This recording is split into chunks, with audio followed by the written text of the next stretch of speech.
I like to peruse Reddit, and there is a subreddit called Ask Reddit, and there was this top post titled, "What decision you made in under 10 seconds that changed your life forever?" And I found myself scrolling deep into this. So I just wanted to share it with you guys. Now, I know this isn't my usual type of content, so if you guys like hate this, just let me know and I will never do it again, I guess, and cry. But the other day, literally yesterday actually, I was driving and something like freaky happened basically. I was driving in the carpool lane and there was this massive black pipe slash air cylinder literally in the middle of the road. And I couldn't swerve to dodge it because I'm in the carpool lane in a packed freeway in LA, the 405 South, if you guys know.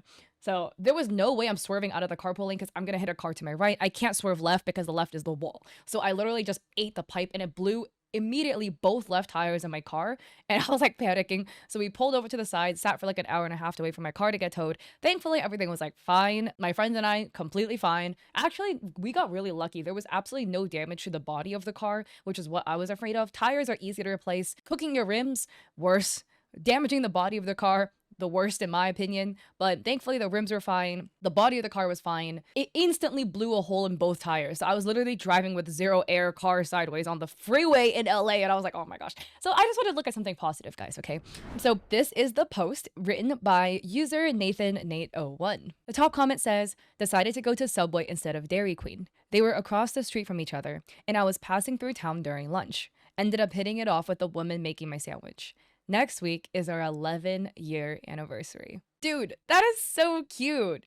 I swear there's like a hidden thread or something in life where your gut is gonna tell you, hey, do this one thing. And you're gonna be like, well, I always get Dairy Queen. Why would I go get Subway? And it's like, no, do this. It's a good idea. Trust. Oh, and look at this. A reply says, "My grandparents met this way. Sandwiches are great for finding love, apparently." So trigger warning for depression and like life end for this one, but this one has a positive ending. Commenter writes, "Most of these answers are super happy and mine really isn't, but it fits the question. Mine would be double checking on my wife before bed. She suffers from PTSD, depression, and anxiety and had been off all day. I checked with her a couple of times and she said everything was all right every time.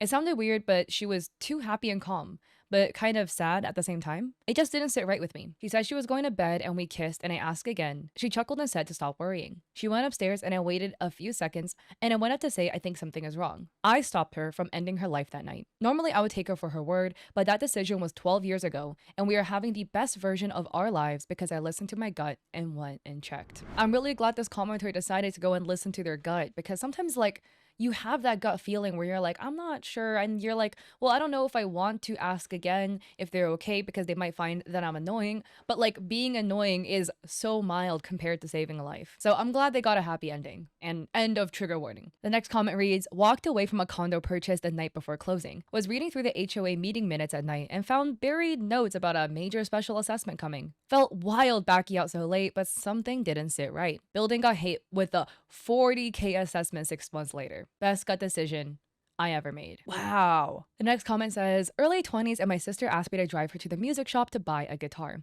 I pointed one out and said, 'That black and gold one is gorgeous. Get that one.' She tries it out and says, 'I don't really know if I'm feeling this one.' I tell her that if she doesn't buy it, I will. And she says, 'You don't even play the guitar. What are you gonna do with it?' Walk out of the store with it on a complete whim. Spent 3 months learning before I started doing open mics, making friends at the music shop, joining a band, and having the time of my life throughout my 20s. I'm working full time now, but still noodle around with my guitars when I have free time." That is so sweet. Sometimes you just never know. You're in the right place, right time for a brand new hobby, and this time was a brand new guitar. The next comment says, "A family in my marina announced they are moving away the following week. They were going to turn their sailboat over to a broker to sell it for them. I mentioned I was contemplating a larger boat with a smaller engine and would be interested in theirs. I asked what price they would consider. He said 10K. I said okay, and we shook on it. The boat was worth over 24K. I got a wheelbarrow from the Marina Coral and moved stuff from my smaller boat, walked it over to their dock, and loaded it on board. That was 10 years ago, and I still live on it 6 months of the year." That is so cool. And the commenter added some extra context, adding that they mainly stay docked in the marina because the bay is too shallow for their confidence to navigate the boat. And a few years ago, they purchased a tiny condo within walking distance from the boat. So they live there in the winter months. And they write, "What's cool is I joined my local Coast Guard auxiliary and patrol the bay with their power boats.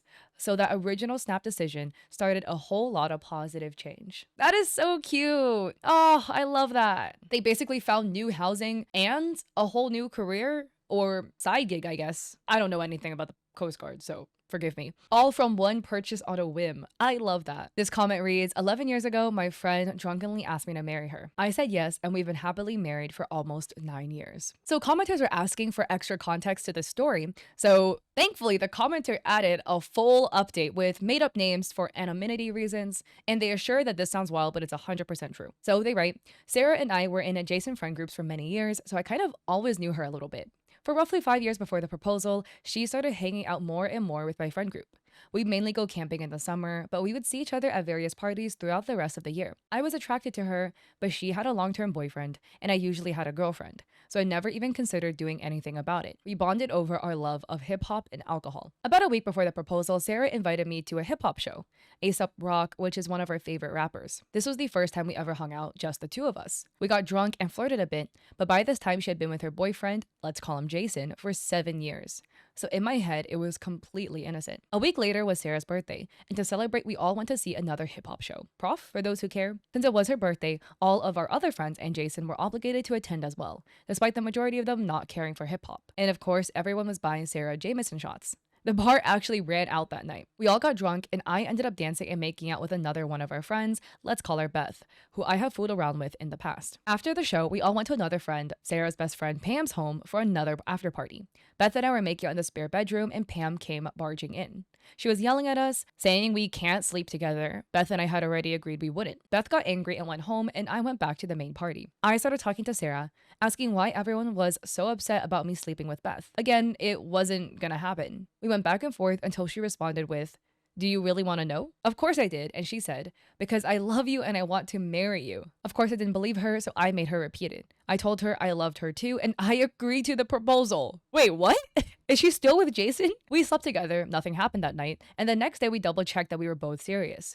I went home and she broke up with Jason. A couple weeks later, she and her dog moved in with me, we got an engagement ring, and we told all our friends. Oddly, several weren't surprised, but most everyone thought it was a bad idea. We lived together for a couple years while I finished college, and we got married shortly after I graduated. Since then, we moved away, bought a house, adopted another dog, and lost both dogs last year. And we both quit drinking.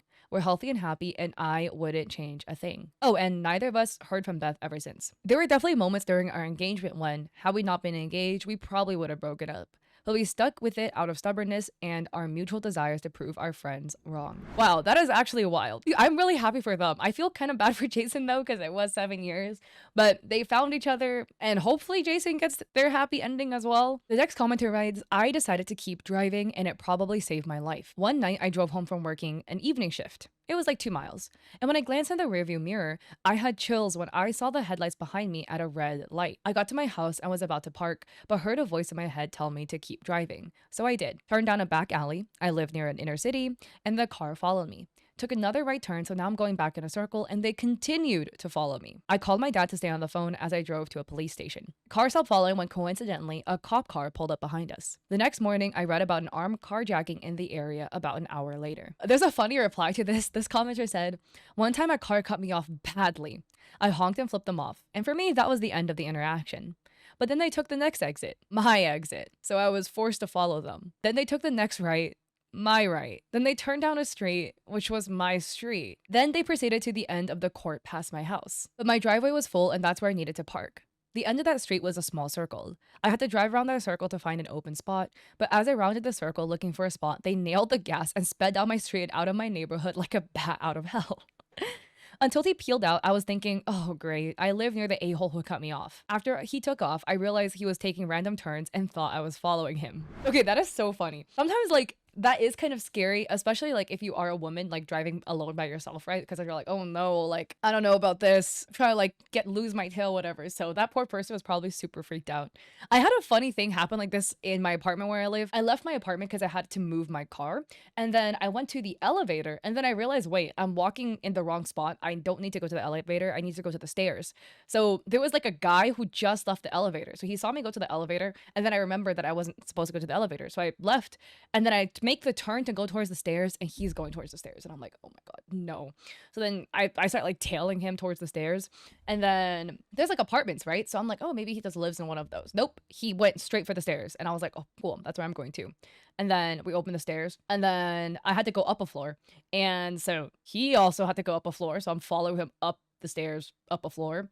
And then I was like, okay, maybe he's going up a bunch of floors. I'm just gonna get off here because this is where my car is. I'm like, okay, I need to go here on this floor. That's also the floor that he was going to. And then we left. I go out and then I'm like, okay, maybe he's going to the trash chute. Nope, he was going to the parking lot. I was just tailing him to the parking lot. His car was not near my car, so I wasn't following him to the car, but I felt so creepy doing that. And I was like, okay, I know how I look like to the world, and so I'm a short Asian girl, so I don't look that intimidating. So thankfully, I don't think he's gonna think I'm doing something weird. But I was like, I know if I looked a different way, this probably would have freaked him out. Another commenter writes, I flipped a coin to decide whether I was gonna quit my job. Heads. So I quit. A friend saw my lights on that night and stopped by to see what I was doing. I told him what happened, and he told me it was great timing. They let somebody go at his job that day. He set me up with an interview for the next day, and I was hired. There were only 3 people who worked there. I eventually became the plant manager and have been working in management ever since, which is so cool. This one is a sad story, but the commenter makes it out. This next comment reads, in middle school, my best friend invited me to Knott's Berry Farm, which is an amusement park, with another group of kids he was friends with. One of the girls was super cute, and rumor was that she wanted to date me. It was October time, so Knott's Scary Farm, the amusement park but with workers dressed up as monsters, was open. For all the SoCal kids around this time, we all know going to Knott's Scary Farm with a girl means the bag is secured. I got to my friend's house after running some errands with my mom. There were 5 kids around 14 to 15.